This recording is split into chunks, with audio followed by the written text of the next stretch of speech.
High friends, welcome to Sam's kitchen. Friends, आज ना आपण एक चटणीचा प्रकार करणार आहोत। मस्त अशी आंबट आणि तिखट अशा चवीची आणि चटपटीत लागणारी चटणी। ते पण कशापासून माहितीये का?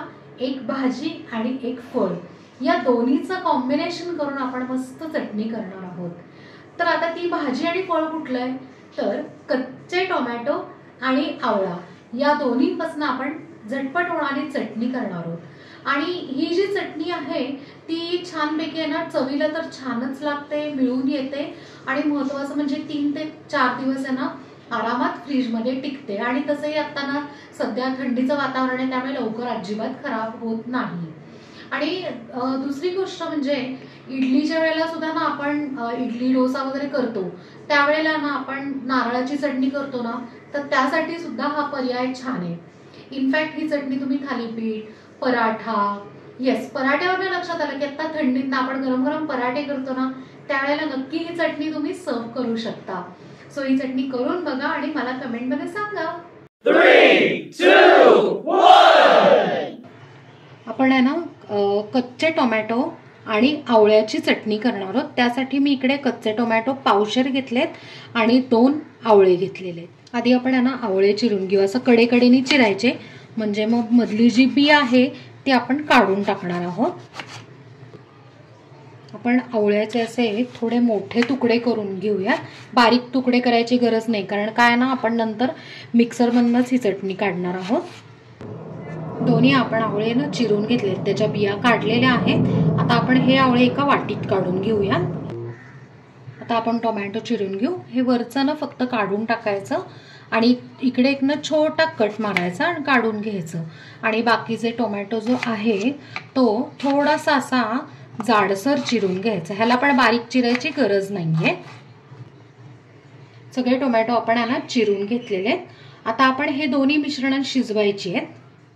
एका कढईत ना आपण छोटा डाव तेल टाकून घेतलेलं आहे, त्यात आता तुम्हाला जेवढं तिखट पाहिजे तेवढ्या हिरव्या मिरच्या, इथे मी 4 हिरव्या मिरच्या वापरल्यात, त्यातच ना 2 चमचे पांढरे तीळ, 1 मिनिट आपण आहे ना परतून घेऊया।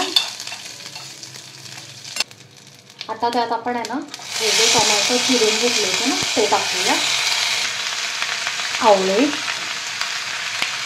आता हे सगळं मिक्स करूया। मिक्स करून झालं की आपल्याला हे मिश्रण शिजवायचं आहे। एक 4 ते 5 मिनिटं आपण लो फ्लेमवर झाकण ठेवून शिजवून घेऊया। एक 5 मिनिटं झालेली आहे आणि थोडासा कलर चेंज झालेला तुम्ही बघू शकत असाल। ह्याच्यात काय माहिती का, शिजवताना आपल्याला पाण्याची गरज नाही पडत, कारण टोमॅटोमध्ये अंगचं पाणी असतं यासाठी। आता आपण काय करायचं आहे, गॅस बंद करायचा आणि हे मिश्रण आहे ना आपण गार करून घेऊयात। टोमॅटोचं मिश्रण पूर्ण गार झालेलं आहे। आता हे सगळं एका मोठ्या मिक्सरमध्ये काढून घेऊया। आता आपण मिक्सरमध्ये सगळं काढून घेतलेलं आहे। त्याला आंबटपणा बॅलन्स करण्यासाठी मी 1 चमचा गूळ घातलेला आहे, ह्याच्याऐवजी तुम्ही साखर घातली तरीही चालू शकतं। चटणी मिळून येण्यासाठी आपण 2 चमचे शेंगदाण्याचा कूट घातलेला आहे, चवीप्रमाणे मीठ। आता हे मिश्रण आपण आहे ना बारीक करून घेऊया, पाण्याची गरज नाहीये, कारण काय ना ओलसरपणा आहे। आपण ना चटणी छान बारीक करून घेतलेली आणि मस्त मिळून आली आहे। आता ही चटणी आपण एका बाउलमध्ये काढूया। बाउलमध्ये ही चटणी काढून मग आपण त्याला फोडणी देऊया। फोडणीसाठी एका कढईत ना 2 चमचे तेल गरम करून घेतलंय, त्यात थोडीशी जिरे मोहरी, कढीपत्ता, चिमूटभर हिंग, चिमूटभर हळद आणि फोडणी अशी छानपैकी हलवायची आणि ह्याच्यावर घालून घ्यायची। चटणीला आपण आहे ना मस्त चुरचुरीत फोडणी देऊन घेतलेली आहे।